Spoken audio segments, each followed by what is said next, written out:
A princesa do mar. A Pérsia teve um rei que era muito infeliz. Pela bravura e pela inteligência, tornara-se glorioso soberano, o mais opulento e o mais célebre de todos os soberanos da Ásia, mas não tinha descendência, e isso o desolava. Não podendo suavizar sua melancolia, mandou construir um palácio esplêndido numa ilha muito distante e para lá se retirou. Certo dia aportou a essa ilha um mercador e mostrou ao rei uma escrava tão linda que ele resolveu ficar com ela.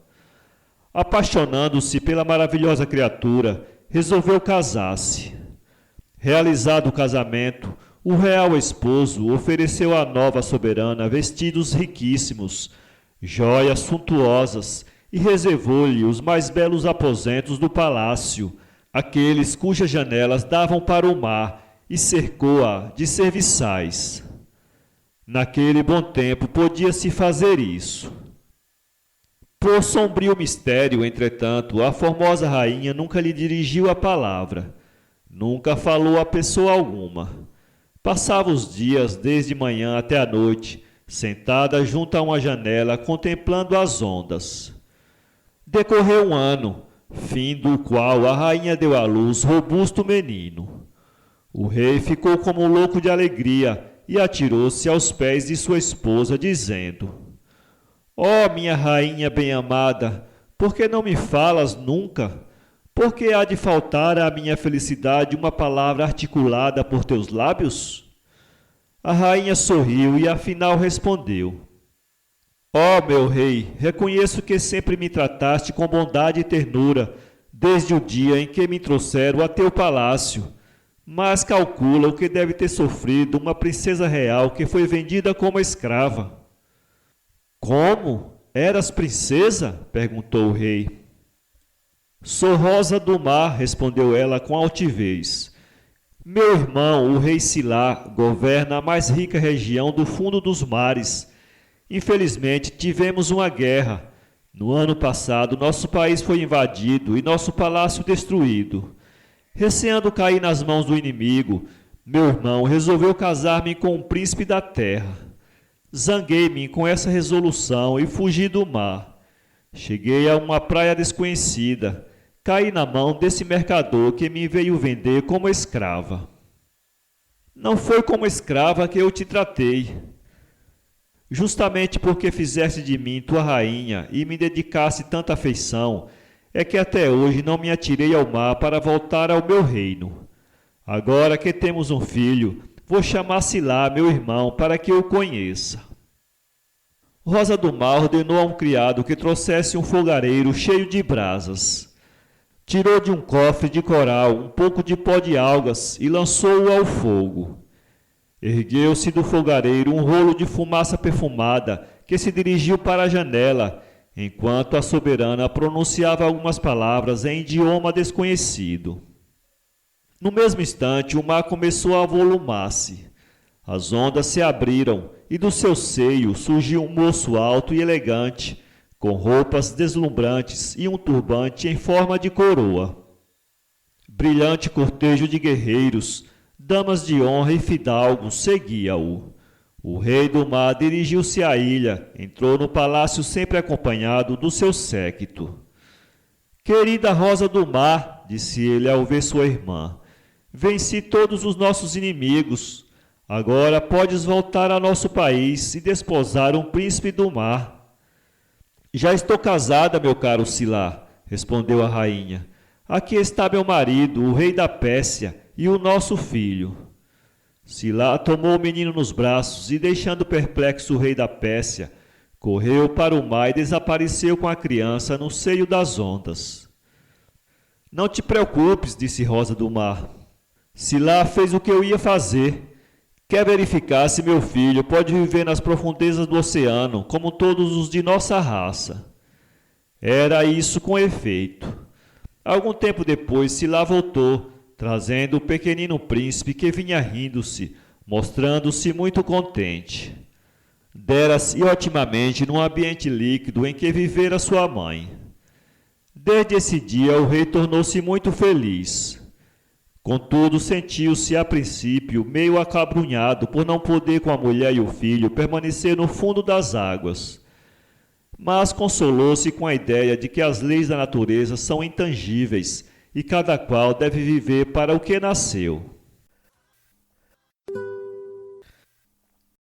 Princesa Fabulosa, lenda do Rio São Francisco, de Ormino Lira. Filha do rei da lua e de uma fada, com o seu busto de mulher encantadora e cauda de peixe, governava a mãe d'água todos os rios, todos os mares, por ordem da progenitora, consoante lenda antiga. No caudaloso Rio São Francisco era o pavor dos canoeiros de antanho. Como as sereias habitantes dos rochedos escarpados entre a Itália e Capri, as quais atraía os viajantes com a doçura da voz, a fim de os conduzir para cima dos escolhos, atraía a princesa fabulosa os canoeiros com a sua cantiga suave, a fim de os conduzir para o fundo do rio majestoso. Quando desaparecia Zingador bem apessoado, fora a mãe d'água que dele se aproximara, pois quem a vê fica logo encantado e cai na água e se afoga. João da Mata era a essência dos morenos e muitas paixões causara em todos os arredores de Paulo Afonso. Casara-se por fim com mimosa jovem, filha de um holandês com brasileira. Fim do ano de noivos, fizera a primeira viagem para tratar de negócios. Com os olhos lacrimosos, despedira-se da gentil esposa, beijara o primogênito e partira. Em Piranhas, conseguira passagem na canoa Bem-te-vi e embarcara com destino a Penedo, igualmente banhado pelas águas boas do majestoso São Francisco. Alta noite. O pobre não conciliara ainda o sono na tolda da canoa. Parecia-lhe estar vendo, em idílio infantil, divino, a esposa dormir docemente presa ao filho adorado que rosnava, cingindo-lhe com os bracinhos roliços o pescoço de neve e porcelana. João da Mata levantara-se, pé ante pé, fora fumar um cigarro fora da tolda e contemplar a beleza peregrina do luar consolador, mágico, que mergulhara o Bem-te-vi em banho galvanizante de prata e transformava o São Francisco em límpido cristal. Com o velame arreado, a canoa descia o rio. À proa achava-se preso pela resistente embira, enorme feixe de galhos verdes, que, deitado à mercê das correntezas, auxiliava a descida blandíflua. A modo, a bendita lua acompanhava cariciosamente o barco solitário. E para não dormitar, o zingador cauteloso namorara-se da pastorinha nômada, a queixar-se-lhe em toada triste, cava, monótona, cantarolando versos de terna modinha sertaneja. Sentado estava o moço viajante à borda do Bem-te-vi, mastigando loas, quando ouvira de repente estridente risada. Era a mãe d'água que o acompanhava, gozando as delícias do luar. Em seguida, cantara com voz encantadora e dormira o zingador, embriagado pela música divina. Indiferente às suas seduções, como Ulisses ao doce canto das sereias, não adormecera João da Mata com as cantigas dela. Então se aproximara do lindo moreno e pedira-lhe ao menos deixasse cair sobre os seus olhos a luz suave dos olhos dele. Homem forte e valente não se intimidara com a presença do monstro fabuloso. A esmola de um olhar suplicava mais de perto, segurando-se à borda da embarcação. Ficara mais indiferente pelo amor da mãe, impassível pelo amor do pai, impassibilíssimo pelo amor da esposa. Ele ao de leve a olhara e o que se mais dera, sabe-o a brisa, a fagueira, pois esta levara consigo o pipilá dos beijos. Sabe-o a doce lua, pois esta presenciara, lá de cima, João da Mata nos braços de mãe d'água e com a filha da fada submergir-se nas águas murmurantes. Já se concebem atualmente estas hipóteses. Tosquenejando, Deros engadou um arranque na canoa e o pobre João, a cochilar, caíra n'água, ou então as piranhas vorazes em cardume o comeram, dilacerando-lhe as carnes com os dentes anavalhados, ou se afogara, ou fora levado pela correnteza, ou saíra à barra e faminto tubarão, tão comum no Atlântico tropical, devorara-o com extrema avidez. No leito do rio, majestoso, consoante a credulidade da gente simples, deve Mãe d'Água habitar palácio encantado, feito da areia mais alva e mais fina existente, no qual se presume haver tesouro magnífico. Entretanto, quem lhe cai nos braços não terá a aventura de gozar as delícias da morada nobre, nem os carinhos da princesa fabulosa. As Três Princesas, de Homero Prates. Era uma vez, ou foi do meu sonho que ouvi esta pequena história? Era uma vez uma ilha maravilhosa que tinha a forma de um coração. Diz uma antiga lenda que nesta ilha havia outrora uma fonte, a cuja beira costumava-se encontrar três princesas, que eram as criaturas mais lindas da terra, e se queriam tanto como irmãs que se amam. Nunca ninguém lhe soube o nome, nem o do reino distante de onde haviam chegado.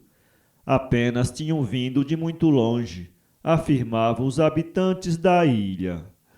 O certo é que as raras figuras do lugar viam sempre as três princesas se mirando na água da fonte, que murmurava num dos bosques mais floridos daquele doce recanto ignorado do mundo.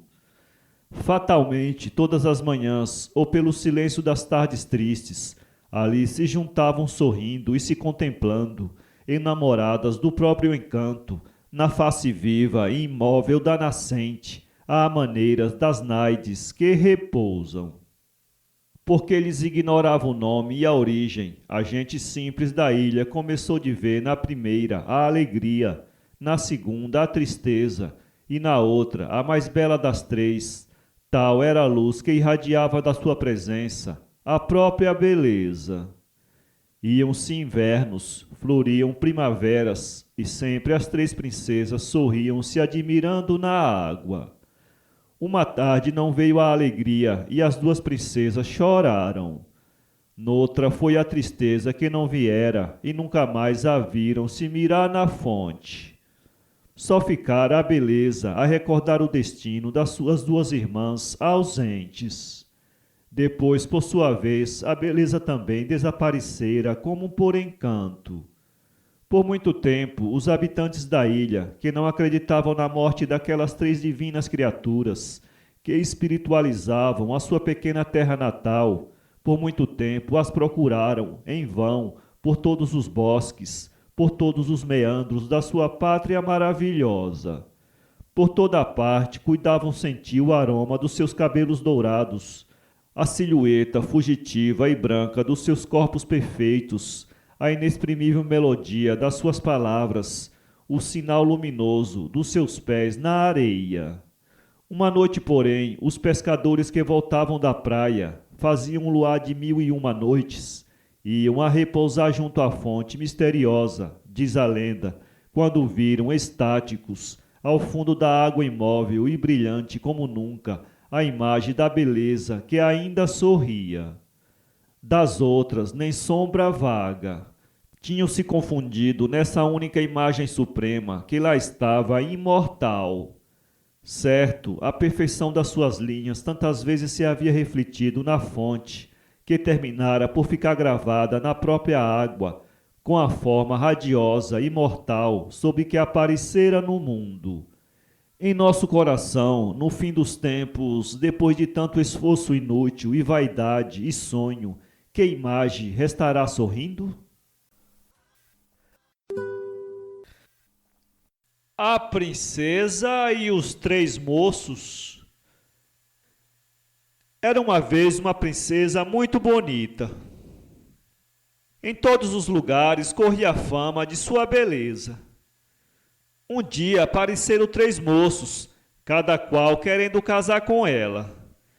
Para resolver a questão, O rei declarou que a princesa só casaria com aquele que trouxesse uma coisa que lhe causasse mais admiração. Os 3 moços partiram, e quando chegaram em uma estrada, combinaram cada qual seguir o seu caminho, e, num dia marcado, encontrarem-se naquele mesmo lugar. Depois de se despedirem, cada um tomou um caminho diferente. O primeiro, depois de caminhar muito, foi dar em uma cidade. Ao passar por uma rua, ouvi um menino gritando: "Quem quer me comprar um espelho?" O rapaz aproximou. "Que virtude tem esse espelho?" perguntou ele ao menino. "Este espelho vê tudo o que se passa em todo lugar", respondeu o garoto. Pensou então o moço: "Bravo, sou eu que me caso com a princesa." E comprou o espelho. O outro rapaz, que pretendia casar com a princesa, foi passando também por uma cidade, quando viu um homem gritando: "Quem quer comprar uma bota?"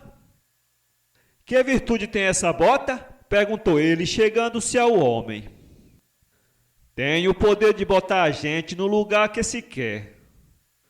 O moço comprou a bota e pensou consigo mesmo: "Bravo, sou eu que me caso com a princesa." O terceiro moço andou e foi dar também numa cidade. Passou por ele um menino gritando: "Quem quer me comprar este cravo que tem a virtude de dar a vida a quem está morto?"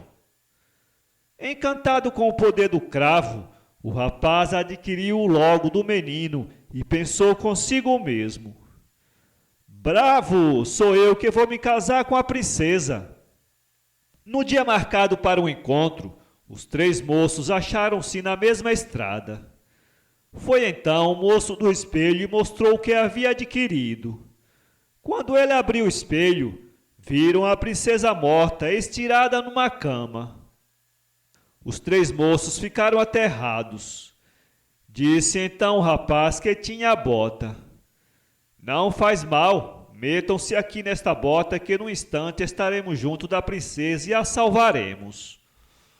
Meteram-se todos 3 na bota e imediatamente se viram no reino da princesa. Aproximando-se da princesa, que jazia morta, cercada pelo seu pai e os súditos da corte, o rapaz que possuía o cravo aproximou-lhe a flor do nariz. Imediatamente a moça abriu os olhos e levantou-se com vida. "Agora sou eu que devo casar com ela", falou o moço do cravo. "Se não fosse o meu cravo, ela ainda estaria morta." "Não, sou eu", exclamou o moço do espelho. "Se não fosse o meu espelho, vocês não saberiam que ela se achava morta." "Não, eu é que devo casar", falou o outro moço. "Se não fosse a minha bota, vocês não poderiam chegar aqui para salvar a princesa." E os 3 moços começaram a brigar, e o rei ficou sem saber a qual deles dar a princesa. Até hoje eles continuam brigando sem chegar a uma solução. A Princesa Muda, de Ana de Castro Osório. Era uma vez um rei que tinha uma filha e desejava casá-la antes de morrer, para não haver guerras e questões na sucessão à coroa. A princesa era muito bonita e servida com o maior esmero por suas aias, damas e azafatas, de modo que não havia quem, nesse tempo, a igualasse em elegância e beleza. Ora, um dia, uma das aias que a estava toucando encontrou-lhe um piolho. Houve grande alvoroço no palácio por este acontecimento aflitivo e nunca visto, pois que jamais em cabeça de linda e esmerada senhora se encontrara uma coisa assim, horrenda e baixa. O rei, informado pela grande dama Camaríramó do espantoso fato, imediatamente ordenou que esse imundo animal fosse metido numa saca de farinha para engordar. Depois de ali estar algum tempo, o piolho tomara tais proporções que logo o rei mandou que da sua pele se fizesse um pandeiro. Assim fizeram, correndo tudo em grande segredo. Quando o pandeiro estava pronto, o rei deu um grande jantar, prevenindo os convidados, príncipes e fidalgos da mais alta hierarquia, de que os destinos do país dependiam daquele banquete, pois que a princesa havia de casar com aquele que adivinhasse de que era feito o pandeiro. A princesa, que gostava do nobre cavaleiro que, embora não fosse de sangue real, era da mais nobre estirpe, pôs-se à janela e, quando ele passava, disse: Da pele do piolho se fez o pandeiro. Foi, porém, tão infeliz que não a ouviu o fidalgo, e quem ficou sabendo o segredo foi um velho aleijado que andava a pedir esmola. E este, percebendo que para o cavaleiro que passava tinham dito aquelas palavras, não lhes quis repetir. Quando o jantar já ia no fim e todos os convidados ardiam em desejos de ver o pandeiro e adivinhar de que era feito, tornando-se o que tivesse tão boa sorte, noivo da linda princesa e herdeiro da coroa, o velho mandou-o buscar com todo o cerimonial. Correu o pandeiro de mão em mão, mas por mais que todos o virassem e revirassem, ninguém adivinhou de que era ele feito. Nesta ocasião, o pobre pedinte que ouvira a princesa e traiçoeiramente se queria aproveitar da sua sorte, chegou à sala do festim e gritou: Da pele de piolho se fez o pandeiro. Ficaram todos muito tristes, e a princesa chorava como se pode imaginar, pois em lugar do belo e nobre cavaleiro que esperava, tinha por noivo um velho aleijado, feio e pedinte. Ofereceram ao homem muito dinheiro, honras e terra para desistir do casamento.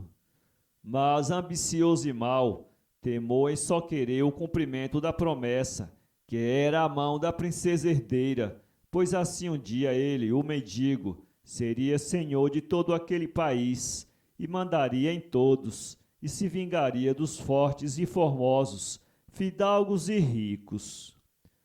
O rei arrepalava as barbas com desespero, dizendo maldições à loucura com que quisera entregar à sorte a escolha de um bom marido para sua filha.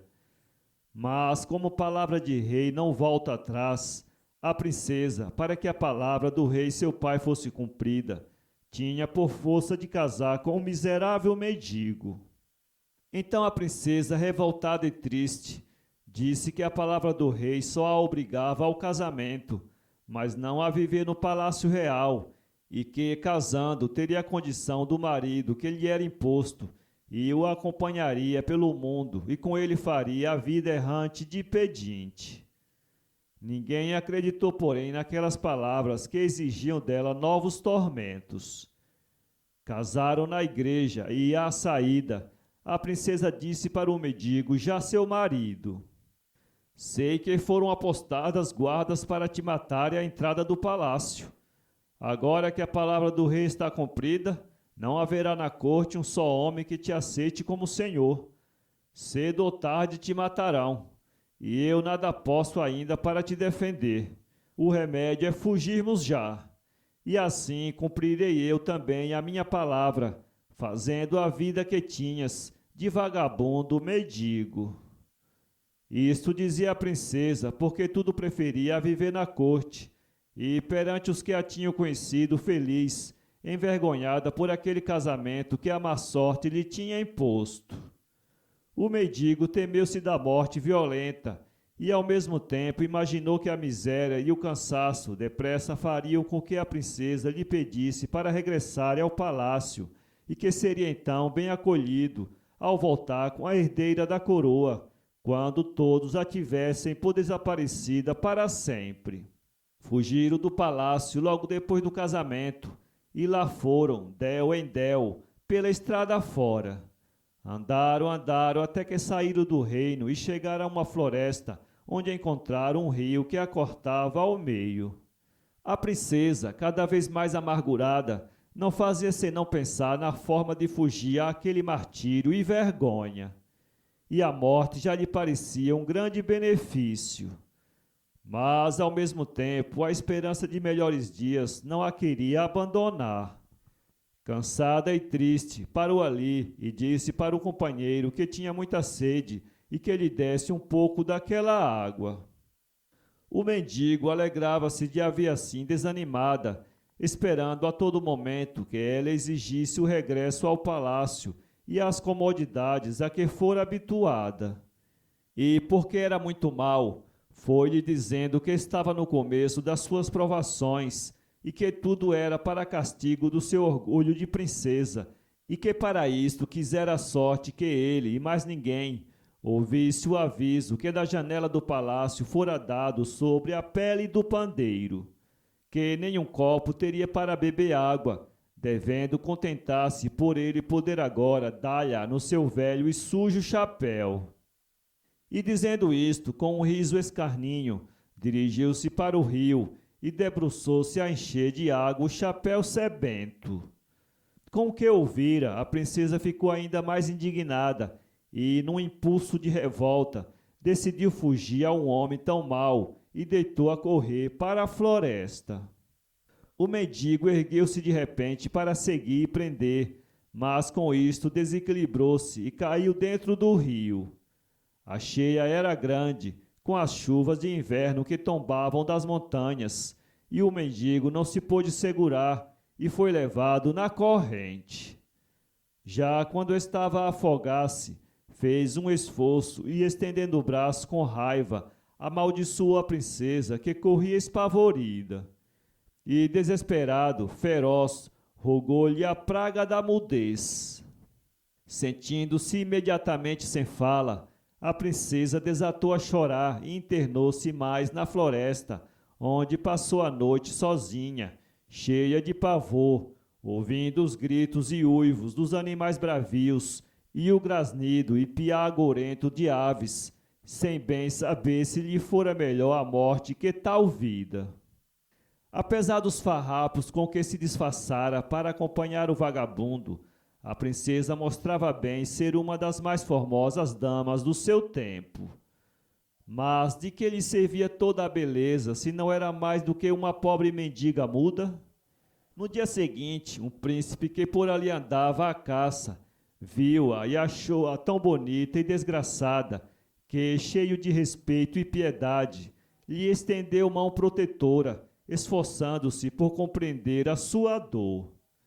Nobre e generoso cavaleiro, sabendo bem a proteção que se deve aos fracos e aos infelizes, o príncipe levou-a para o palácio, dizendo ao rei seu pai: Saiba, vossa majestade, que encontrei esta senhora perdida na floresta, e fiquei tão preso de amor por ela que não procurarei outra esposa, se a sua mudez tiver algum remédio. Concordou o velho soberano, porque a princesa era de tal forma linda e atraente que muito bem se compreendia o entusiasmo do príncipe. Chamaram então os médicos de todo o reino e do estrangeiro, que fizeram consultas e deram à princesa remédios sem conta. Mas tudo foi inútil. Por mais que todos os sábios a tratassem, a princesa muda não podia dizer uma só palavra, e só por gestos e lágrimas exprimia a sua gratidão e mágoa.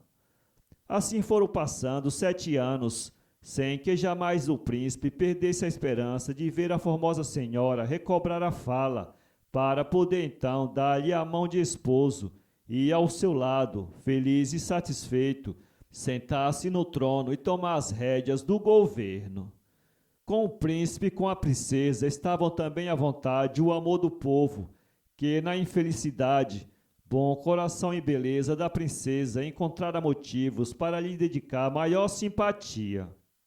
Mas o velho rei é que não quis mais delongas, e, em nome da razão de Estado, chamou o filho e disse-lhe com autoridade que era tempo de se mandar procurar a noiva, porque a menina encontrada na floresta não recobrava a fala. E assim não era possível consentir em tal casamento, embora compreendendo o seu amor por ela, pois nunca se vira no trono uma rainha muda. O príncipe chorava a sua mágoa e a sua revolta, mas teve de resignar-se à tristeza da sorte. Foi então mandada buscar uma princesa que estava já designada e pedida, e o príncipe, apesar do seu amor pela princesa muda, não teve remédio senão obedecer ao rei, seu pai e senhor. Com a morte na alma, viu resolvido o casamento e marcado o dia para o celebrar. Ordenara o príncipe que a muda fosse servida como princesa e vestida como tal, resultando que ela se apresentou 1000 vezes mais formosa do que todas as outras. Quando estava já o cortejo disposto a seguir para a igreja, a noiva, cheia de despeito, ao ver a formosura da princesa muda e a opulência dos seus vestidos reais, gritou: "Olha a muda mudaças, as grandes sedas que arrasta!"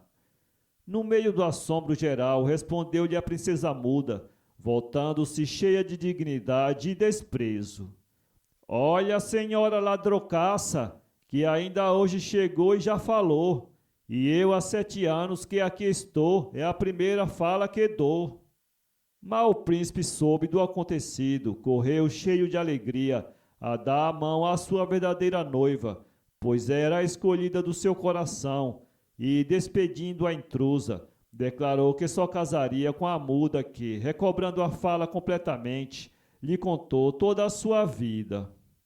O príncipe mandou logo um emissário ao pai da princesa, que ficou satisfeitíssimo para tornar a ver a filha, que julgava perdida, e demais a mais vê-la casada com um tão perfeito príncipe, herdeiro de um grande reino, vizinho dos seus estados. Houve grandes festas e regozijos, vivendo muito ano e sempre alegres e felizes, o príncipe fiel ao seu amor e a princesa que, para o encontrar e por ele ser salva, passara tanta desgraça. A sorte muito a experimentara, mas afinal para seu maior bem. A Princesa dos Cabelos de Ouro, de Fausto Teixeira. Era uma vez uma princesa muito bonita, que vivia num grande castelo. Seus cabelos iam até os pés, eram todos de ouro e só podiam ser penteados com pentes dourados. Perto desse castelo vivia uma gente muito pobre, em cuja casa havia uma criança doente. Uma fada ensinou à mãe desta criança que o único jeito de curá-la era ela usar no pescoço um fio de cabelo da princesa dos cabelos de ouro. Foi quando a mãe da criança resolveu ir até o castelo e pedir à linda princesa um fio de seus cabelos. Nem bem ali chegou, foi muito mal recebida, quase não conseguindo falar com a princesa. Esta também tratou muito mal a pobre mulher e acabou por dizer que de jeito nenhum lhe daria um fio de seus cabelos de ouro. A mãe, aflita, explicou que era para curar uma doença da filhinha, mas não adiantou nada, pois a princesa disse que não era obrigada a salvar a vida de ninguém e que a mulher fosse embora e não a amolasse. A pobre mãe retirou-se, desesperada, indo para sua casa. Lá encontrou a fada e contou-lhe o resultado de sua visita à princesa. A fada ficou muito brava e disse que podia deixar por conta dela, que daria uma lição à princesa orgulhosa, que ela ia ver. Disse e foi até o palácio. Quando a fada chegou ao palácio, a princesa a recebeu bem, pois fora ela quem lhe dera os cabelos de ouro. Então a fada disse-lhe que fechasse os olhos um pouco, e a princesa obedeceu. Assim que abriu os olhos, logo depois, a princesa percebeu que se encontrava em um pequeno quarto, no qual mal podia se mexer. Começou a chorar quando a fada lhe apareceu e lhe disse que só voltaria ao castelo depois que fizesse uma rede com seus próprios cabelos. A princesa ficou desesperada por perder seus lindos cabelos de ouro, que eram seu orgulho, e não queria fazer a rede de jeito nenhum. Mas o tempo ia passando e ela não saía daquele lugar, então acabou resolvendo fazer o trabalho, só o concluindo depois de muitos anos. Assim que terminou a rede, a fada apareceu e lhe disse que tudo acontecera porque ela se negara a dar um só dos fios de seus cabelos de ouro para salvar a vida de uma criança. Que de agora em diante a princesa convivesse bem com os pobres, para bem merecer a riqueza que possuía. A moça prometeu tudo e, depois de fechar e abrir os olhos, achou-se novamente em seu palácio, com cabelos de ouro e tudo. Daí por diante sempre foi muito boa para todos. A Princesa Silenciosa. Havia um rei que tinha uma filha muito bela, porém muito mais cruel do que bela. A jovem declarara que só se casaria com um homem que a fizesse falar. Inúmeros pretendentes o tentaram, porém seus esforços e seus estratagemas foram em vãos, e, segundo a lei, receberam a morte e foram suas cabeças expostas à entrada da cidade, chamada então Porta do Direito. O sultão de um reino vizinho tinha 7 filhos. Conhecia pela fama que vagava aos 4 ventos a beleza e o ferrenho egoísmo da princesa. Assim, temendo um destino fatal para seus filhos, pouco antes de morrer, chamou-os a seu lado, entregou a cada um a herança que lhe competia e recomendou-lhes que jamais atravessassem uma enorme montanha situada no limite de seus estados, pela qual era preciso passar para chegar ao horroroso reino vizinho. Sucedeu-lhe no trono seu primogênito. Um dia, falando-se-lhe em casar sobre as cercanias dessa montanha, não resistiu à curiosidade e, sem demora, penetrou no país fronteiro. Ao avizinhar-se de sua capital, viu 93 cabeças humanas degoladas à sua porta. Em uma gruta ao pé morava uma velhinha. "Minha velha", disse ele, "que significam essas cabeças? Há guerra no país?" "Não, meu filho. A princesa cruel é que tem sido a causa da morte desses homens." Porém, a velha não conseguiu apartar o jovem rei do projeto que acabava de nascer em sua mente. O rei então lhe confiou seu cavalo e uma bolsinha cheia de ouro, decidindo-se a ir pedir a mão da princesa. "Conheces as condições?" disse-lhe o sultão. "Passaste pela porta do nordeste da cidade? Viste as cabeças?" "Aceito as condições", proferiu simplesmente o príncipe. E depois da melancolia comunicativa do crepúsculo, ao chegar a noite, apresentou-se no palácio com rico traje hindu, belo como um noivo no dia de suas bodas. As escravas o acompanharam até o aposento da princesa que não queria falar, lugar onde devia começar a esperada prova. Para chegar a esta habitação era necessário atravessar 7 portas com suntuosas cortinas. Ao transpor cada cortina, as escravas o perfumavam e diziam: "Passa, ó hindu!" A prova durou toda a noite. Detrás de todas as colgaduras, achavam-se vários escrivães prontos para registrarem o consentimento da princesa. Mas o jovem não pôde fazê-la dizer uma única palavra. Por fim, o príncipe ainda se ofereceu, com que ela o recusou com um gesto. A aurora assomou serena pelas janelas. Chegava a hora da primeira pontaria. O jovem rei foi morto e sua cabeça colocada entre as 93 da porta sinistra. O segundo irmão lhe sucedeu no trono. E também um dia transpassou a montanha, chegou na cidade fatal. Viu as cabeças, interrogou a velha da gruta e finalmente teve a mesma sorte do seu irmão mais velho.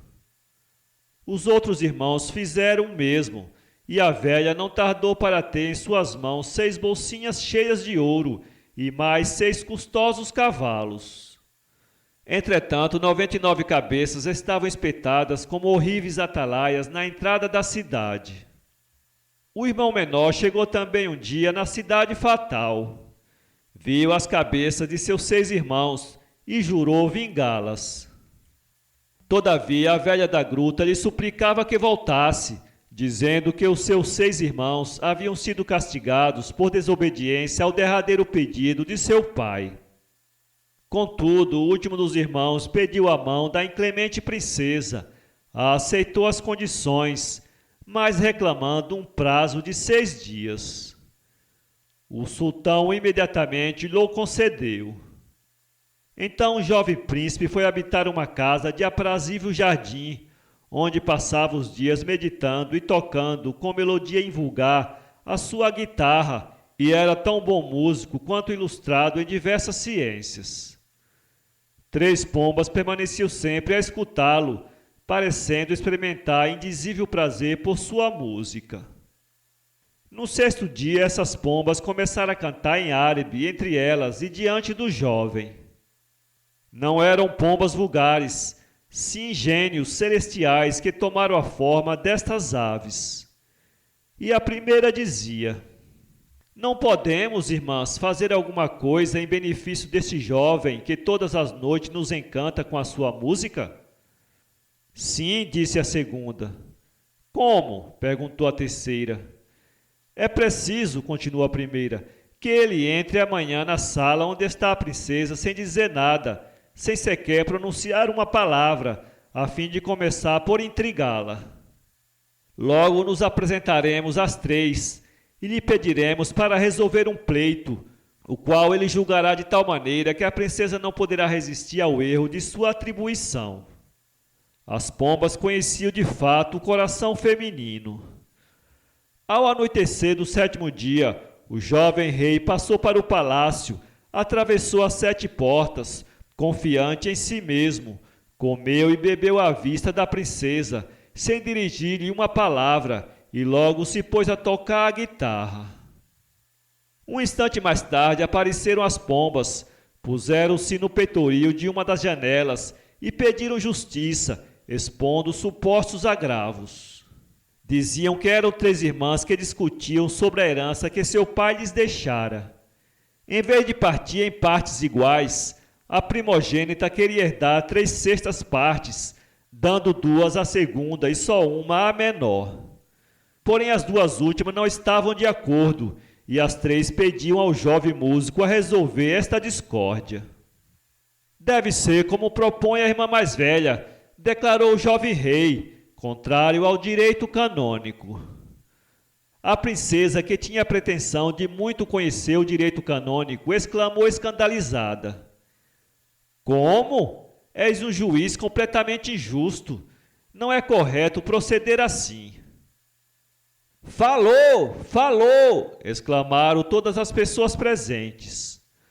E os escrivães registraram um fato extraordinário e logo começaram a lavrar a ata matrimonial. O jovem príncipe, desta maneira, levou à sua capital a bela princesa silenciosa. Mas 99 cabeças quedaram-se degoladas como horríveis atalaias na entrada da cidade. João Esperto ou o Reino das 3 Princesas, de Newton Freitas. Havia um casal muito pobre que tinha um filho chamado João, menino bastante esperto. Sua mãe, porém, uma feia mulher de beiço rachado, não gostava dele. O pobrezinho vivia só, sem ter com quem brincar. O único amigo que possuía era uma cachorrinha chamada Pita, que a avó lhe dera. Um dia, quando o menino já era grande, saiu a passear e no caminho encontrou um peregrino que lhe contou a história do reino das 3 princesas, onde o rei estava realizando uma festa de 15 dias, a fim de arranjar pretendentes para a mão das princesas. A condição era decifrar uma charada que as princesas propunham. No caso negativo, o pretendente ia para a forca. As forcas do reino já estavam cheias de pretendentes que não haviam decifrado as charadas. Mas João era muito esperto. Resolveu ir decifrar a charada das princesas e casar com alguma delas. Partiu em companhia de sua cachorrinha, mas a mãe, que era muito má, lhe deu um pão envenenado. O jovem andou muito, por montes, serras, vales, em busca do reino, e cheio de fome parou à beira de um rio para comer. Descendo pelo rio, vinha um burro morto com a barriga inchada, e em cima do burro muitos urubus. João prestou atenção naquilo, e quando ia comer o pão que a mãe lhe dera, teve um pressentimento, e resolveu dar antes um pedaço à Pita para provar. A cachorrinha comeu um pedaço e caiu morta. Vieram em seguida os urubus comer a cachorrinha e morreram também envenenados. João ficou muito triste. Pegou os urubus mortos e meteu-os no saco. Continuou sua viagem e chegou a uma hospedaria onde havia 7 homens armados, famintos, sem ter o que comer. Quando viram um saco cheio de urubus, atiraram-se a eles e comeram. Morreram também envenenados, tão forte era o veneno que havia posto a mão de João no seu pão. João escolheu a melhor das espingardas e continuou seu caminho. Chegou a um lindo prado cheio de perdizes. Fez alvo numa perdiz e atirou. Errou o alvo e matou uma rolinha que ele não tinha visto. Depenou a rolinha, mas não tinha lenha para fazer fogo. Viu então uma cruz de madeira, quebrou a cruz e fez fogo com ela. Depois reparou que não tinha água. Teve uma ideia. Montou a cavalo e correu o vale a galope. Recolheu o suor do cavalo e aproveitou-se para cozinhar a rolinha e matar a sede. Feito isso, prosseguiu a viagem. Logo adiante encontrou uma caveira cheia de marimbondos e um burro cavocando o chão com a pata. Foi ver o que era e encontrou uma panela cheia de dinheiro. Recolheu o dinheiro e chegou finalmente no reino das 3 princesas.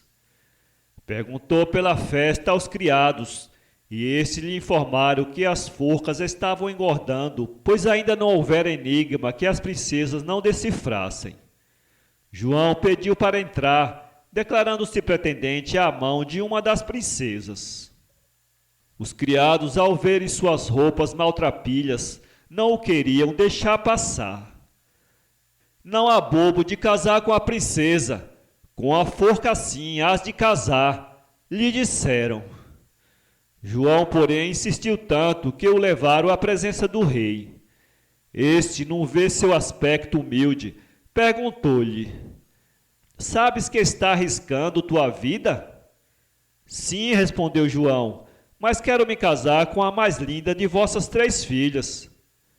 O rei então mandou chamar a mais jovem das 3, e João disse a sua adivinhação. Saí de casa com Massa e Pita. A Massa matou a Pita. Pita matou a 3. E os 3 mataram a 7. Dos 7 o melhor escolhi. Apontei no que vi, e matei o que não vi. Com madeira santa, assei e comi. Bebi água sem ser do céu. Vi um morto levando vivos, e um burro sabendo o que os homens não sabiam. Resolva agora, princesa minha, e passe para cá a sua mãozinha. A princesa pensou e pediu que João repetisse o enigma. João repetiu 3 vezes. Afinal, a princesa desistiu, dizendo que estava com dor de cabeça. O rei então chamou toda a corte e, na presença dela, disse à princesa: abrace o seu noivo. João, cheio de alegria, ficou noivo da princesa, e durante 15 dias houve tanta festa no reino que João até se esqueceu de dizer à princesa o significado da adivinhação, e ela também esqueceu de perguntar-lhe. A Princesa Encantada, de Fausto Teixeira. Era uma vez um rapaz que resolveu se apresentar ao palácio do rei para ser sentinela. Aconteceu que havia morrido a princesa e todos os dias sorteavam uma sentinela para tomar conta da sepultura dela. O pior é que, à meia-noite, a princesa, que estava encantada, saía da sepultura e fazia a sentinela desaparecer misteriosamente, voltando à sua cova. Logo no primeiro dia de serviço, o rapaz foi sorteado para ser sentinela da princesa encantada. Ficou muito triste e foi para o cemitério cumprir sua obrigação. Estava com muito medo, quando lhe apareceu uma velhinha e lhe perguntou por que se achava tão triste. Contou a ela a razão de sua presença ali, dizendo saber que ia morrer, como acontecera com outras sentinelas anteriormente. A velhinha lhe disse que entrasse na capela do cemitério e ficasse na sacristia até passar da meia-noite. O rapaz obedeceu. À meia-noite, a princesa saiu da sepultura e procurou a sentinela por todo lado, menos na sacristia da capela. Assim, passado algum tempo, a princesa retornou à sua cova e o rapaz escapou de desaparecer. Na noite seguinte, por ter sido sorteado outra vez, o rapaz retornou ao cemitério, ficando certo de sua morte. A velhinha apareceu-lhe novamente e lhe disse que fosse deitar-se na pia batismal, na capela, que nada lhe aconteceria. Assim o moço fez e, de fato, a princesa o procurou por todos os lugares, menos naquele onde ele se achava. Assim escapou outra vez. No dia seguinte, pela terceira vez, foi sorteado e seguiu para o cemitério. A velhinha lhe apareceu e disse-lhe que não adiantava esconder-se mais, pois a princesa o ia encontrar. Muito triste e quase morrendo de medo, o rapaz esperou à meia-noite. Na hora certa, a princesa apareceu ao moço, arrastando correntes, e lhe disse que ele a havia salvo do encantamento. Estava desencantada e podia voltar ao palácio de seu pai. O rapaz quase morreu de alegria desta vez e tratou de tirar as correntes da bela princesa e foi com ela ao palácio real. Todos ficaram alegres com a volta da linda princesa e esta, já apaixonada pelo rapaz que a salvou, disse ao rei que queria casar-se com ele. O rei, vendo que o rapaz não era príncipe, mas apenas um de seus soldados, disse que podiam casar, mas com uma condição: só se o moço fosse buscar uma garrafa de água do céu e outra do inferno, que eram os únicos remédios que podiam curar a rainha, que era surda. Autorizou o jovem a pegar um cavalo no pasto real e sair pelo mundo à procura da encomenda. Quando o moço foi procurar um cavalo no pasto, ouviu-o dizer que pegasse um pombo branco e outro preto e os mandasse buscar as garrafas de água, respectivamente do céu e do inferno. Assim fez o jovem soldado, e dentro de 3 dias os pombos voltaram com as garrafas. O pombo branco retornou mais branco ainda, e o preto muito mais preto. O moço foi ao palácio e entregou as garrafas com água do céu e do inferno. Logo o rei mandou dá-las à rainha para beber e ela ficou inteiramente curada da surdez.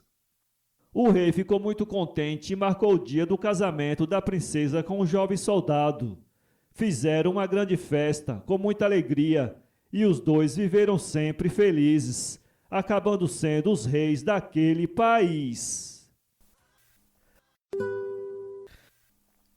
A Princesa e o Boi de Ouro, de Fausto Teixeira. Um dia a rainha morreu e o rei disse à princesa: Minha filha, eu me casarei outra vez com a moça em cujo dedo servir este anel. Dizendo isto, o rei saiu à procura de tal moça. Depois de experimentar o anel no dedo de todas as moças de seu reino, o rei lembrou-se de que só faltava experimentar no dedo de sua filha, a linda princesa. Experimentou e o anel deu certinho no dedo dela. Então o rei disse: Agora nós vamos nos casar. A moça, para escapar ao destino de casar-se com o próprio pai, disse-lhe: Só me casarei com o senhor se me der um vestido inteirinho de ouro e outro com os peixinhos do mar. O rei concordou com o pedido da princesa e foi procurar um ourives que trabalhava à beira do mar e encomendou-lhes os vestidos. Depois de um mês, o rei foi buscar a encomenda e levou-a à princesa. Esta, tentando escapar de seu casamento pela segunda vez, exigiu: Agora só nos casaremos se o senhor me arranjar um boi de ouro inteirinho. Lá se foi o rei procurar quem faria tal boi de ouro, acabando na casa do mesmo ourive que fizera os vestidos, e deu-lhe a encomenda.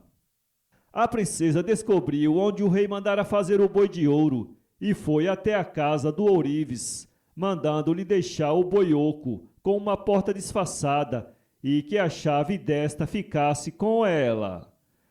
Proibira ao ourives contar ao rei que dera essa ordem e foi embora para seu palácio. Passado um mês, o rei foi buscar o boi de ouro e o levou à princesa, dizendo-lhe que agora iam se casar. A filha disse que ainda não, faltava cumprir um terceiro e último desejo, arranjar-lhe uma tesoura toda de ouro. O rei achou aquilo a coisa mais fácil do mundo, pensando logo: se arranjei um boi de ouro, quanto mais uma simples tesoura. Foi depressa encomendá-lo ao mesmo ourives. Enquanto isso, a princesa entrou no boi de ouro e fechou-se por dentro, ficando bem quietinha por lá. Quando o rei voltou com a tesoura de ouro, não encontrou sua filha. Procurou-a por toda parte, casa, jardins e todo o reino.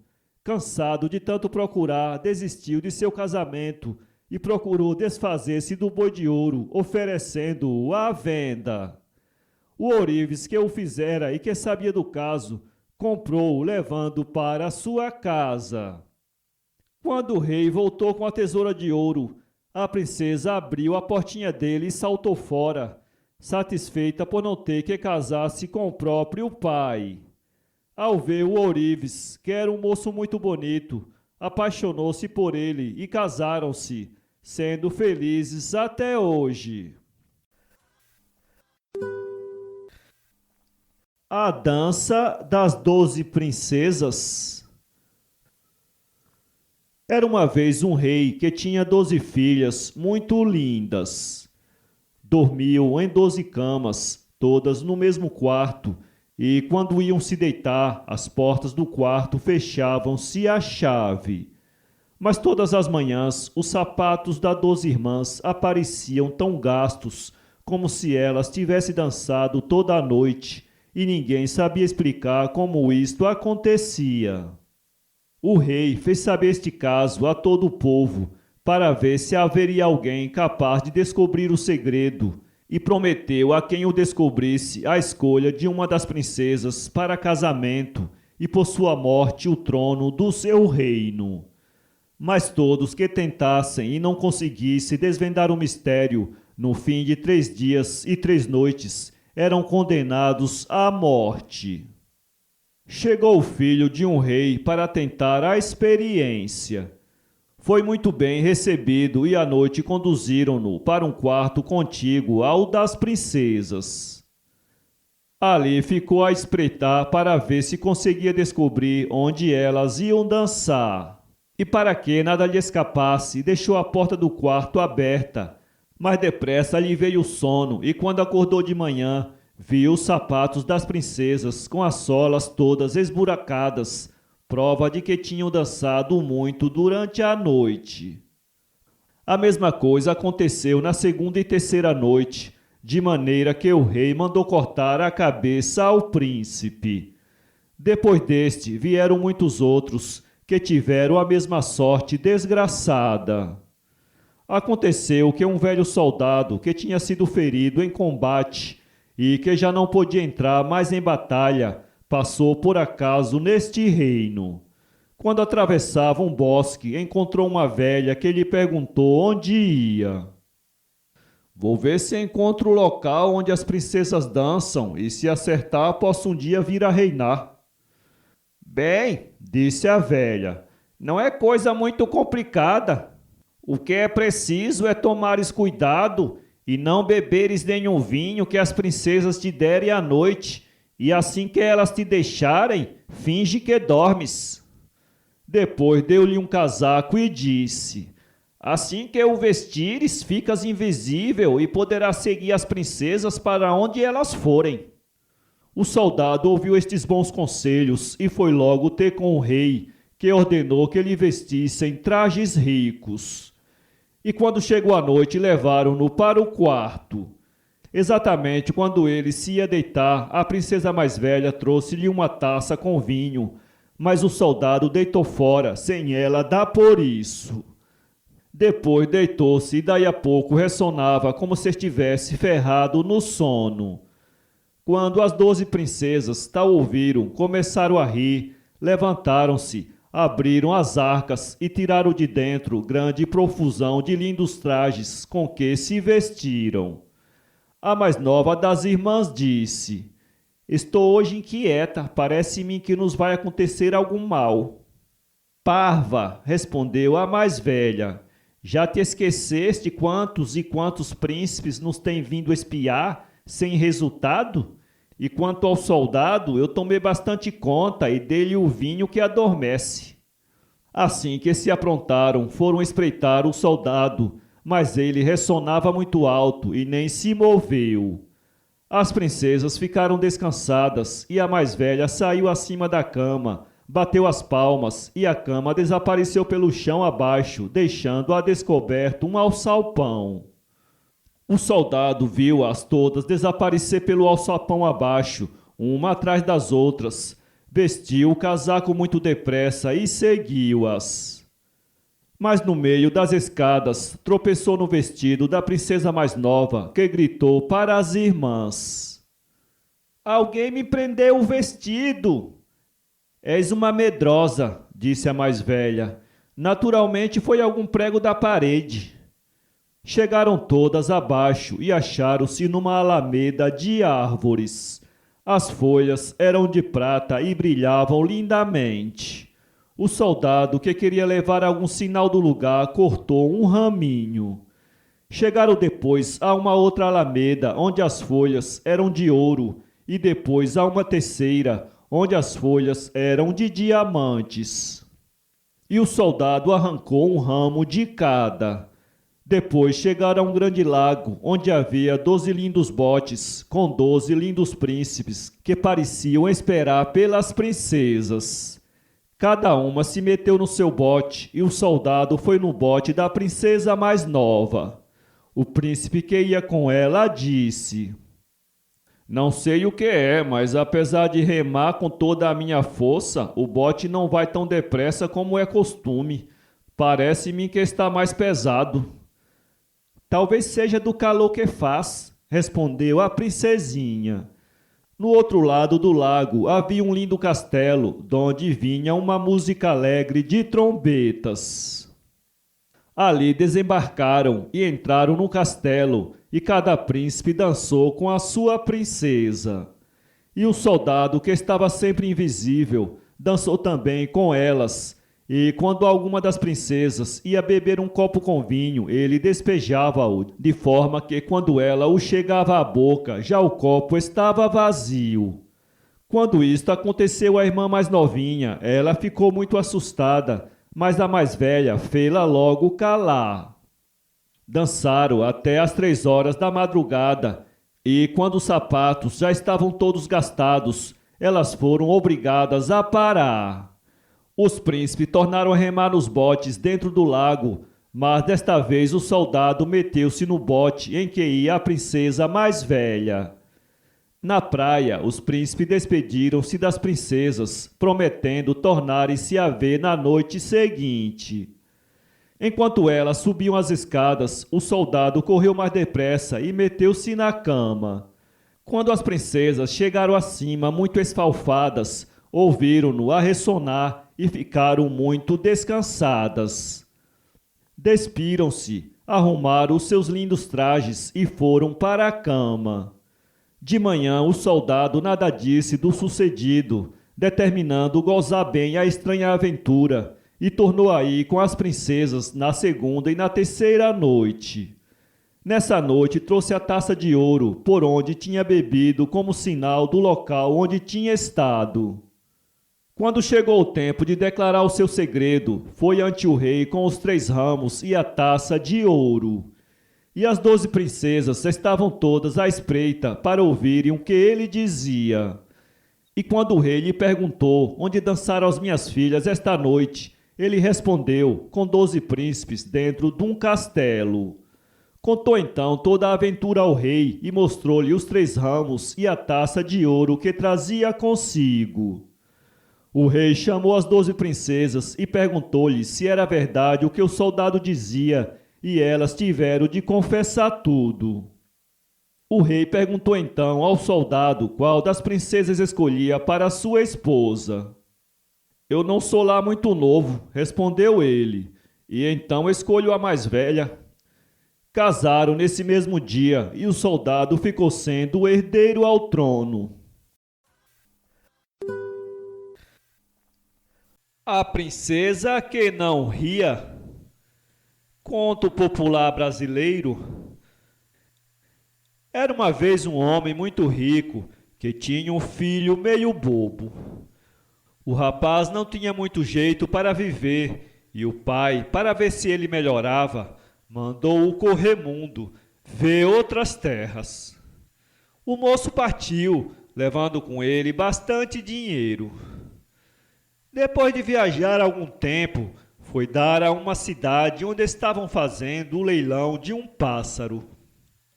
Já era enorme a quantia que o estavam arrematando.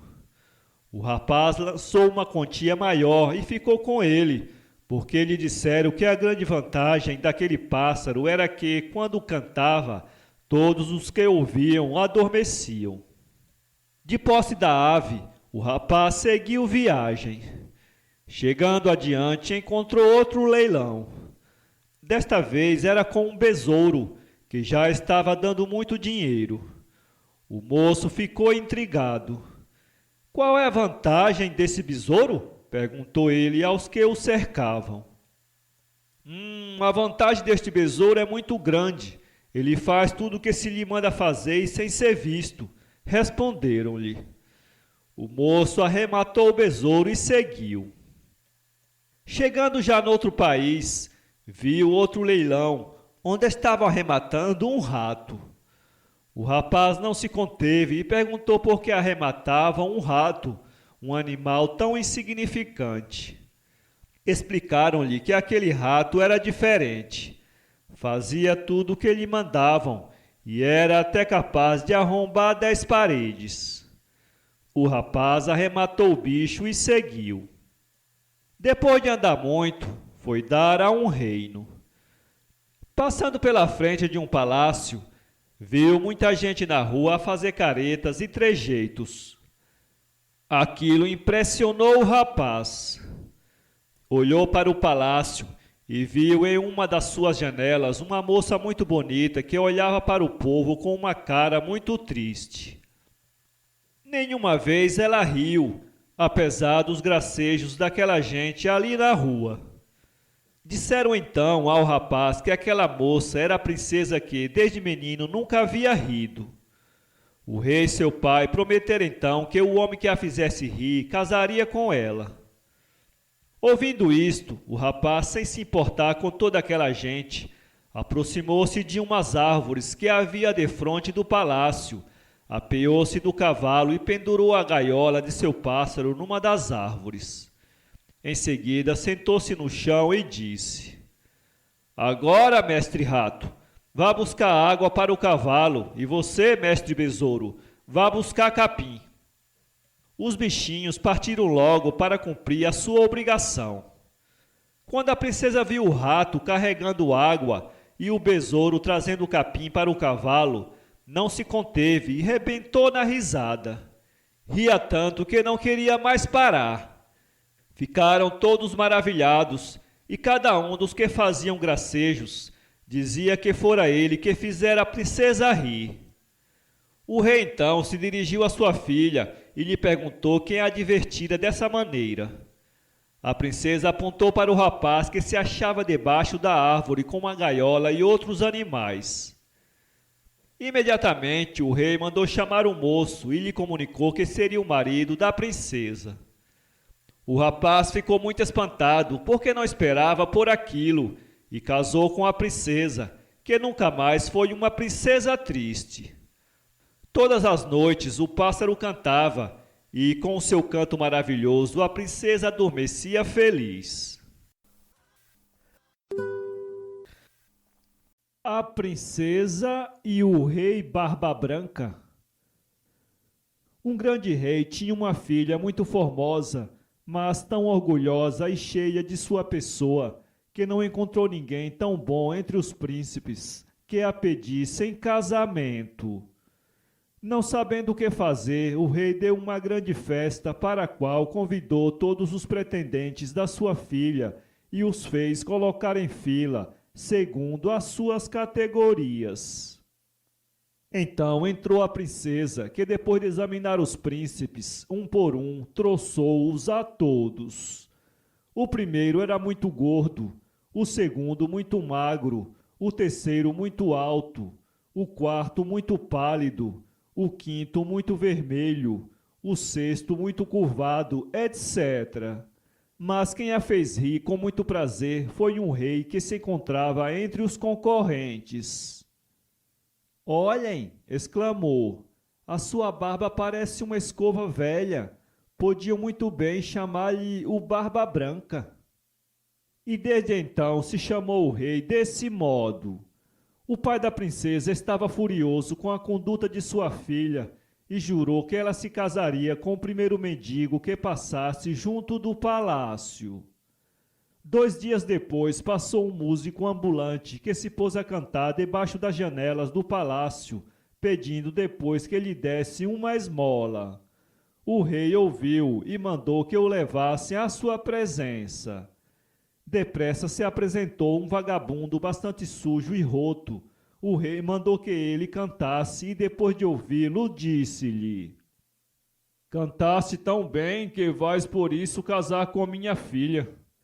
Ao saber isto, a princesa chorou e pediu a seu pai, mas tudo foi inútil, pois o rei disse: Jurei que te casarias com o primeiro mendigo que passasse e cumprirei a minha palavra. A jovem casou-se, pois, com o músico ambulante e este levou-a com ele. Depois de andarem muito tempo, encontraram um monte imenso. De quem é este monte? Perguntou a princesa. Pertence ao rei Barba Branca. Que má sorte, suspirou ela. Como sinto ter feito aquilo.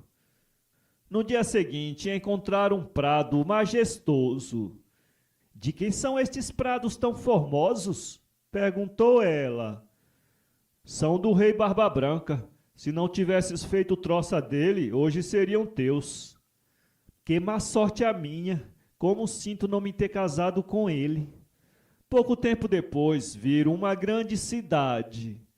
De quem é esta cidade? Perguntou a jovem.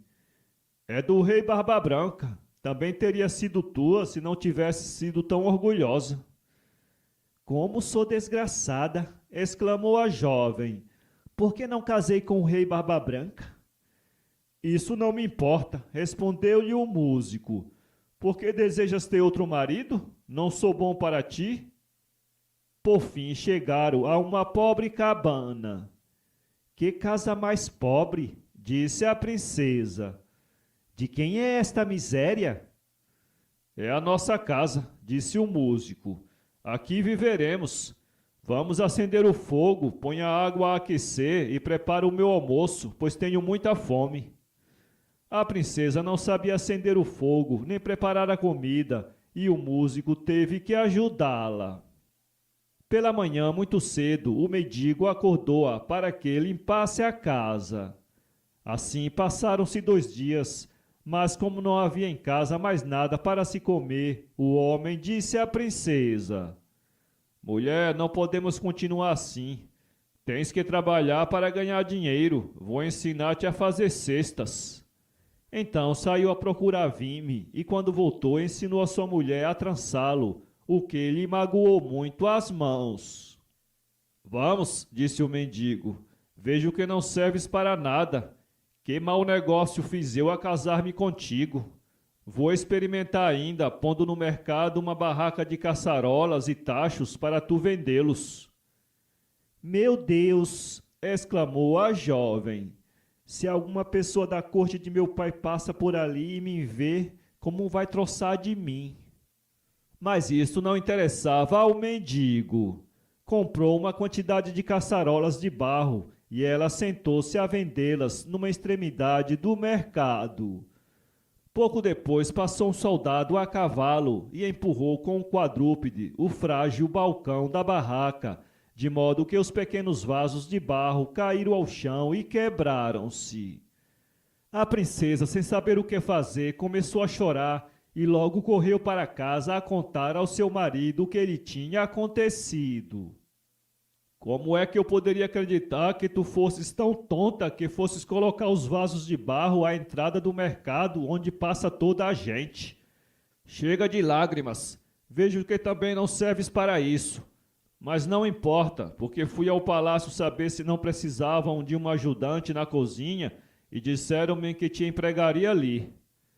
Deste modo, a princesa se fez serva do palácio e ajudou na cozinha a fazer os trabalhos mais rudes. Pouco tempo depois de estar ali, soube que o filho do rei casava-se e chorou amargamente, deplorando o orgulho que a tinha feito tão baixo. De repente abriu-se a porta e apareceu o filho do rei coberto de uma roupa dourada, e a princesa reconheceu nele o rei Barba Branca. Ao vê-lo, correu para esconder-se, mas o rei alcançou-a e disse-lhe: Não tenhas medo, sou o músico com quem vivias na cabana. Levei-te para ali porque te queria muito e desejava curar-te do teu orgulho. Agora passastes muitos maus momentos e espero que já estejas curada. Pareces humilde e trabalhadora. É, pois, ocasião para que se celebre as nossas bodas. As festas foram realmente magníficas e ninguém se pôde queixar nunca mais do orgulho da princesa. A Princesa Rouxinol, de Catulo Mendes. Bem que ela fosse de pequenina estatura, a ponto de parecer a irmã mais velha da sua boneca, a filha do rei Matequim, era a mais formosa princesa da terra. Quando a viu em idade de amar e ser amada, o rei seu pai perguntou-lhe um dia se sentia repugnância pelo matrimônio. Oh, não, disse ela sorrindo-se. Bem, nesse caso vou convidar para espetáculo de galas e bailes suntuosos todos os príncipes dos países vizinhos, para que possas fazer uma escolha digna de ti e de mim próprio. Rogo a vossa majestade que não se dê ao incômodo de receber tantos príncipes na sua corte. Isso acarretar-lhe-ia uma grande despesa completamente inútil. Há muito tempo que já fiz a minha escolha e sentir-me-ia verdadeiramente feliz, não tendo mais nada que desejar, se vossa majestade me desse por marido o rouxinol que gojeia todas as noites na roseira que veste a minha janela. O rei, como é fácil supor, teve uma grande dificuldade para conservar a seriedade que convém a testas coroadas. Sua filha queria desposar uma ave. Com que então ele teria um genro emplumado? E seria numa árvore ou numa gaiola que se faria a cerimônia nupcial?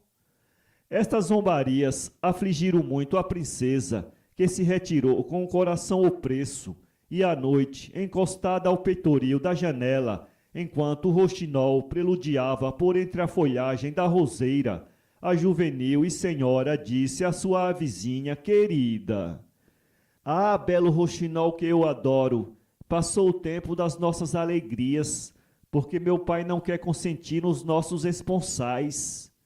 O roxinol respondeu: Não se aflija, princesa, tudo correrá à medida dos nossos desejos, uma vez que nos amamos. E consolou-a cantando-lhe todas as belas canções que sabia.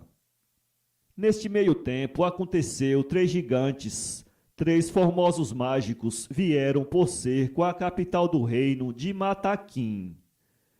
Para serem grandemente terríveis, não precisavam de vir acompanhados de um exército, a tal ponto eram robustos e cruéis. Avançaram sozinhos até a muralha e fizeram saber, falando com uma voz de tempestade, que se no prazo de 3 dias não lhes entregasse a cidade, a demoliriam pedra a pedra, depois de terem massacrado todos os habitantes, e o caso era que não deixariam de fazer o que diziam. O terror foi tamanho que todas as mães corriam pelas ruas, apertando ao peito os filhinhos lacrimosos. Entre os cortesãos, houve muitos que a si próprios perguntavam se não procederiam com grande tino, indo submeter-se aos 3 mágicos, porque é mais glorioso que prudente ficar fiel ao mais fraco. Para se livrar do perigo, o rei lembrou-se de um meio, mandou correios a todos os príncipes dos países vizinhos, com ordem de anunciarem que Sua Majestade daria a princesa em casamento àquele que o livrasse dos gigantes. Mas os príncipes, julgando a luta desigual, abstiveram-se de entrar em campanha, por mais sedutora que fosse a recompensa prometida. E um pouco antes da noite do 3º dia, o mundo esperava morrer nas ruas da cidade, quando algumas pessoas que espreitavam do alto da muralha viram os 3 gigantes sair com gesto de dor e de espanto da tenda em que se haviam deitado para reparar as forças e fugirem como doidos furiosos. Não podia o rei explicar o motivo daquele inesperado desenlace que o livrou do maior dos perigos. Meu pai, disse a pequena princesa, é ao roxinol que eu adoro que devemos dar os agradecimentos por tão feliz sucesso. Foi ele que entrou na tenda dos inimigos de Vossa Majestade e lhes tirou os olhos com o bico enquanto dormiam. Espero que Vossa Majestade cumprirá a sua promessa e que me dará por marido o roxinol da roseira da minha janela. Mas o rei, ou porque lhe parecesse pouco verdadeira a narração da princesa, ou porque decididamente lhe repugnasse ser sogro de uma ave, pedira à sua filha que não quebrasse mais a cabeça e voltou-lhe mesmo as costas com muito mau humor. À noite, enquanto o roxinol preludiava nas folhas da roseira, a princesa disse-lhe: Ah, belo roxinol que eu adoro, vai longe o tempo das nossas alegrias, porque meu pai não consente nos nossos esponsais, apesar de tu teres livrado dos gigantes. O roxinol respondeu: Não se aflija, princesa, tudo correrá bem, uma vez que nos amamos. E consolou-a, cantando-lhe novas canções que havia composto. Algum tempo depois, o tesourinho do palácio desapareceu, sem que ninguém pudesse saber para onde tinha fugido, e achou-se vazio o grande cofre de cedro e louro, que ainda há pouco encerrava tantos rubis, diamante e pérolas. O rei, que era de um natural muito avarento, mostrou-se fortemente impressionado por ter sido roubado de tal modo, e, apesar de ter muitos outros tesouros, não cessava de se queixar, como um mendigo a quem tivesse roubado todos os ceitis, amontoados em 10 anos de lamúrias. Mandou apregoar por todos os arautos nos reinos das vizinhanças, que daria sua filha em casamento a todo aquele, príncipe ou não príncipe, que descobrisse o ladrão e lhe trouxesse as pedrarias. Não serviu de nada o pregão. Muitos dias se passaram sem haver notícias nem do tesouro.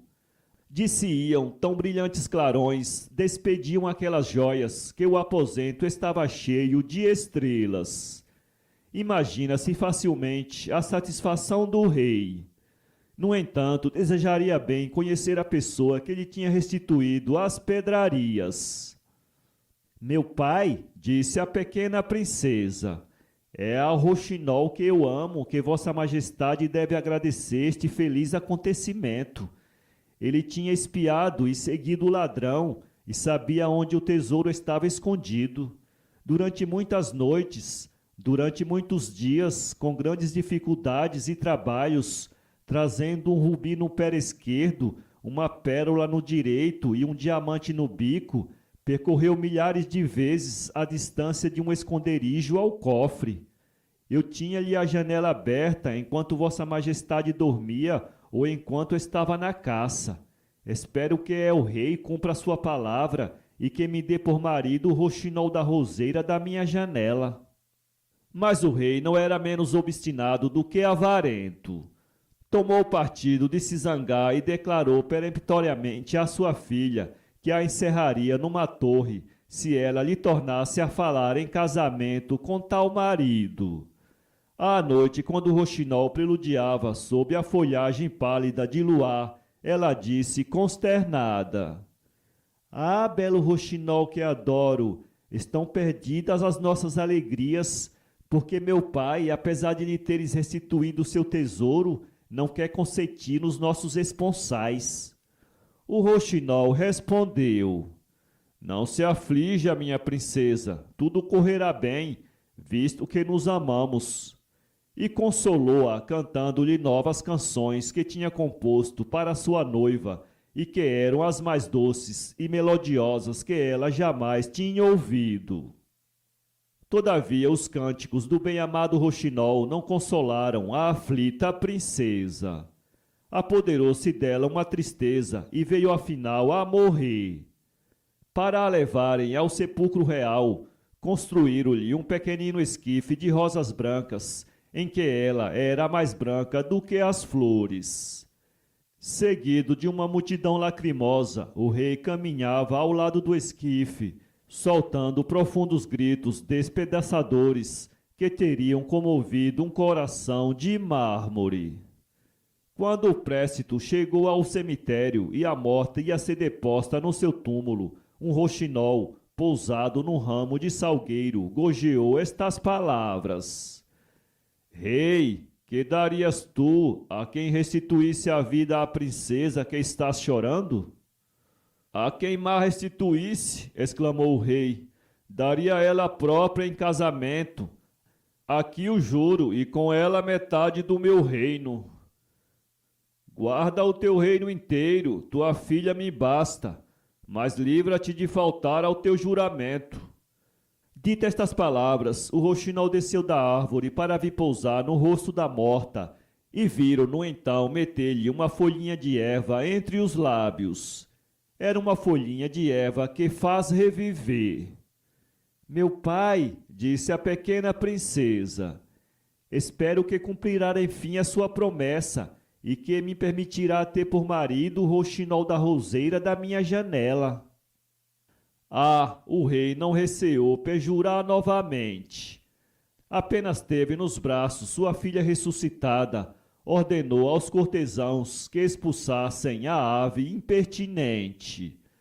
Passou-se então uma coisa que pareceu verdadeiramente espontânea a muitas pessoas.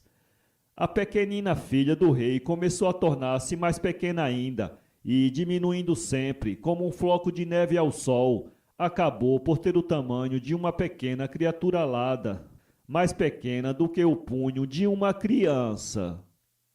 A mais formosa das princesas transformava-se na mais formosa das aves, e enquanto seu pai, arrependido bem tarde de sua ingratidão, lhe estendia desesperadamente os braços, ela voava com o roxinol para os grandes bosques distantes, onde aprendeu bem depressa como se fazem os ninhos.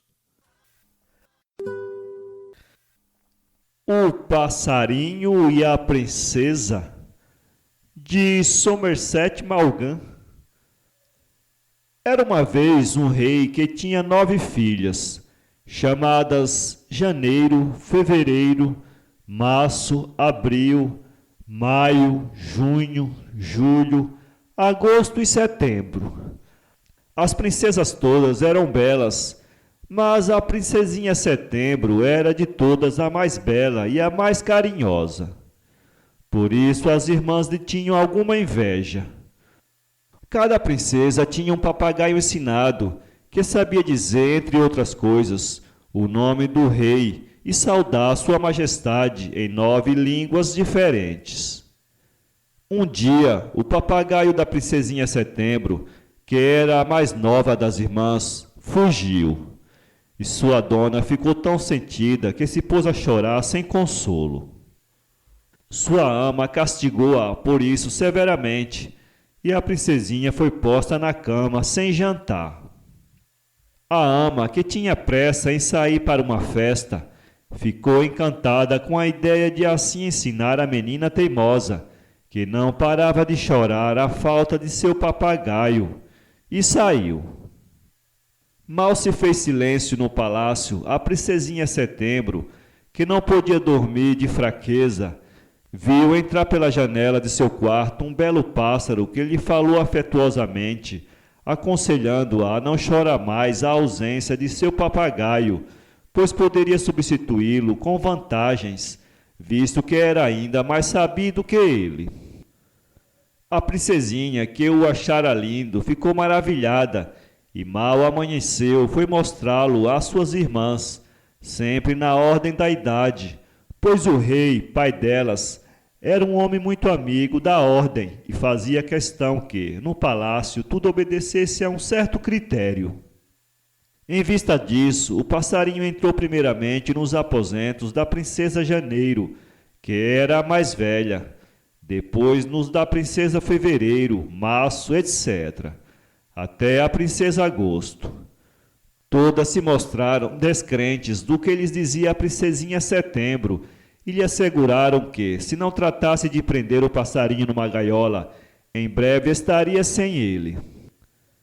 A princesinha negou-se a prender o passarinho, mas receosa pelo que lhe diziam as irmãs, um dia, enquanto ele entrava na gaiola dourada, fechou-a a título de experiência. O passarinho bebeu a água que quis, conforme o costume, e depois, vendo-se preso, admirou-se e censurou tristemente a princesinha, seu feio procedimento. Ela lhe fez ver a beleza da gaiola e o trato que lhe daria, mas como nada o confortasse, nem o fizesse cantar aquelas belas canções com que todas as noites a adormecia, arrependeu-se e lhe deu novamente liberdade. Desse dia em diante não houve palavras que conseguisse convencer a bela e boa princesinha a prender o pássaro encantado. Nem mesmo nas noites em que ele custava mais a aparecer para sua visita diária, ela, embora se afligisse intimamente, pensava em fazer-lhe tal maldade. E como sua janela ficava sempre aberta para o passarinho entrar a hora que quisesse, cresceu Setembro, bela, saudável e viçosa, enquanto suas irmãs, que se trancavam todas as noites, se tornavam pálidas, envelhecidas e feias. Disso resultou que a princesinha Setembro se casou com um belo e rico príncipe, dono de um poderoso reino, enquanto que suas irmãs se casaram com velhos funcionários do palácio e receberam de herança apenas um gato siamês. A princesa da montanha de vidro. Havia muito longe daqui um homem que tinha 3 filhos, Osman, Ahmed e Ali. Sentindo-se morrer, ele chamou os 3 rapazes e perguntou ao mais velho: "Que preferes tu, meu filho? Muito dinheiro e pouca bênção, ou muita bênção e pouco dinheiro?" Osman respondeu que preferia muito dinheiro e pouca bênção. O velho repetiu então a mesma pergunta a Ahmed, que respondeu tal qual o seu irmão mais velho. Ali, porém, o mais moço, quando lhe foi feita a mesma interrogação, respondeu com carinho ao pai: Meu pai, quero muita bênção e pouco dinheiro. O velho beijou-o então na testa com afeição, e tendo feito a distribuição da sua fortuna aos dois mais velhos, deu somente alguns cruzados ao mais moço, depois de o ter abençoado longamente com as suas mãos trêmulas de ancião. No dia seguinte o velho morria e os três irmãos, depois de o ter enterrado, deixaram a casa tomando a direção da cidade vizinha. Osman e Ahmed tensionavam empreender grandes negócios e o pobre Ali desejava apenas alcançar um pequeno emprego que lhe desse para a sua manutenção. Caminhavam os três irmãos por uma estrada clara, onde o céu, muito azul, parecia uma larga peça de cetim esticado sobre as suas cabeças, quando viram caído sobre o chão um pobre velho em farrapos. Os três rapazes aproximaram-se mais. Osman e Ahmed, ao verem tanta miséria e tanta imundície, seguiram o seu caminho, rindo e caçoando do triste andarilho. Ali não os acompanhou, parou e tomando nos braços o andarilho, procurou erguê-lo com solicitude e doçura. O velho suspirava, gemia, e quando enfim se pôs em pé, suplicou ainda ao rapaz lhe apanhasse um pouco de lenha e enchesse com ela o esburacado cabaz que rolara alguns passos. Ali prontificou-se logo a obedecer às súplicas do velho, mas quando voltou com alguns pedaços de lenha que apanhara aqui e ali, já não encontrou o miserável. Muito espantado, olhava em torno de si, quando se lhe deparou um homem de barbas verdes e cabelos da mesma cor, que o mirava por entre as folhas de um arbusto. Indagou dele se não vira por ali um pobre velho, curvado e vestido de andrajos. O homem sorriu com bondade e lhe disse: Não te canses em procurar o velho andarilho, porque fui eu que assim se transformou para experimentar o coração dos teus irmãos e o teu. Eles são cruéis e nada merecem, mas tu és um bom rapaz e podes contar com a minha proteção. Fui um grande amigo do teu pai e ele me contou o teu procedimento e o dos teus irmãos na hora da sua morte. Segue o teu caminho e em qualquer ocasião chama o gênio verde.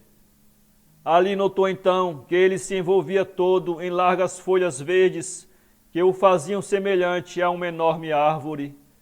E pouco a pouco desapareceu o velho aos olhos do mancebo. Este, não encontrando mais os irmãos, que tinham tomado uma grande dianteira sobre ele, penetrou sozinho na cidade, onde se pôs logo a procurar uma modesta colocação.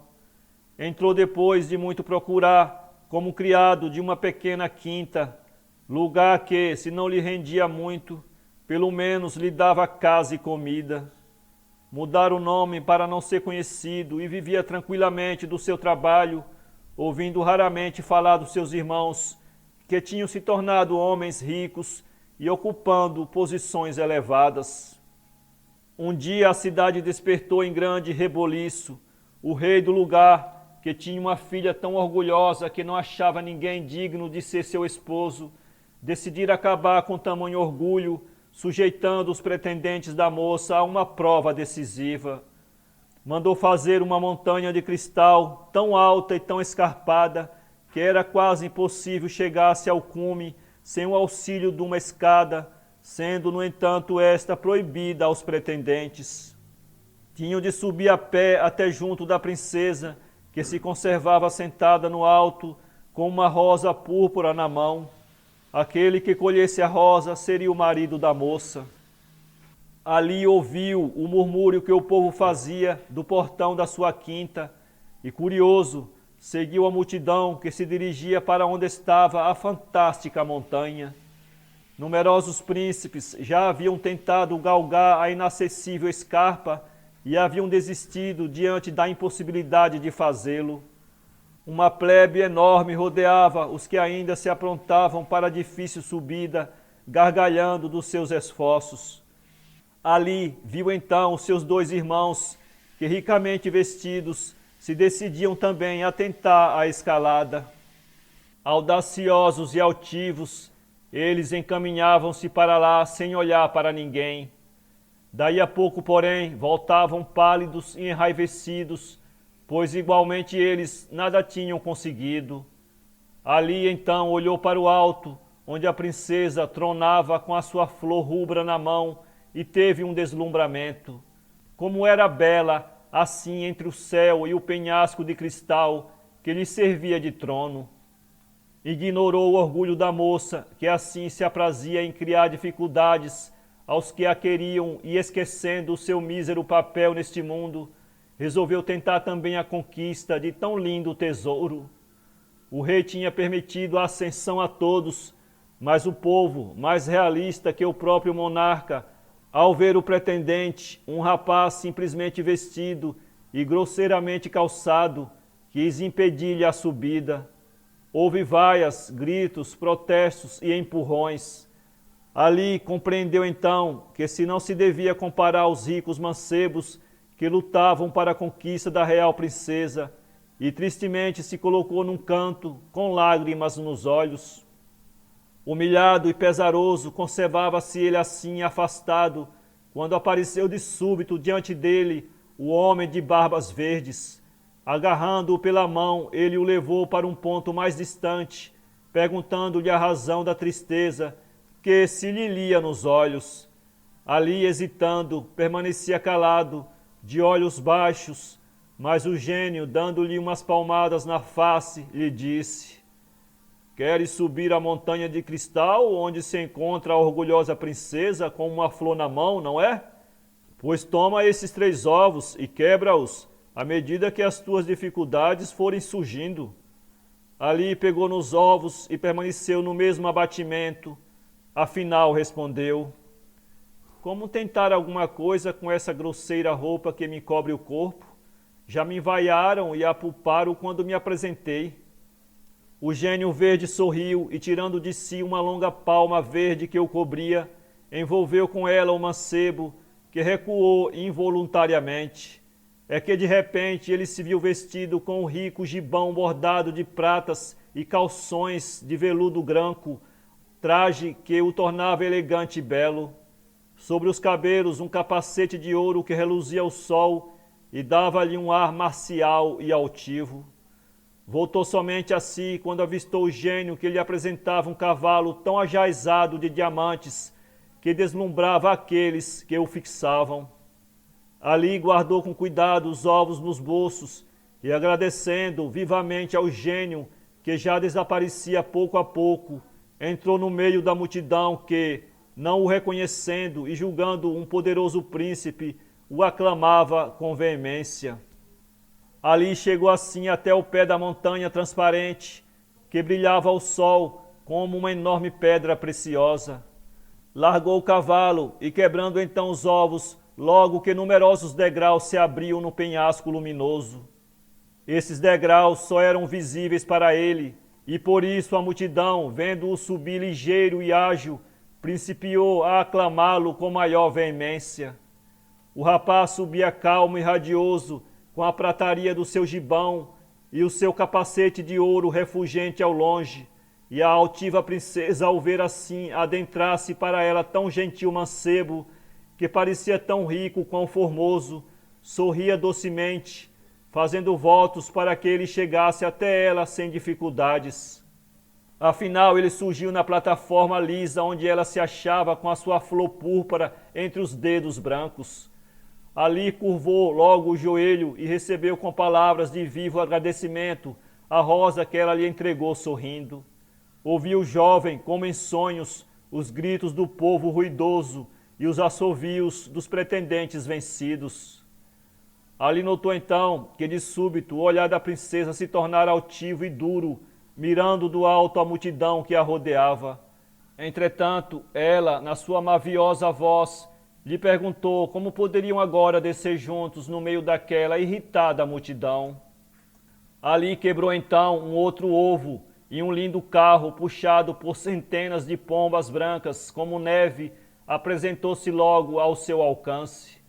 Tomaram assento nele e, depois de voarem um instante por cima das cabeças do povo colérico, desceram vagarosamente até tocarem no chão diante do palácio real.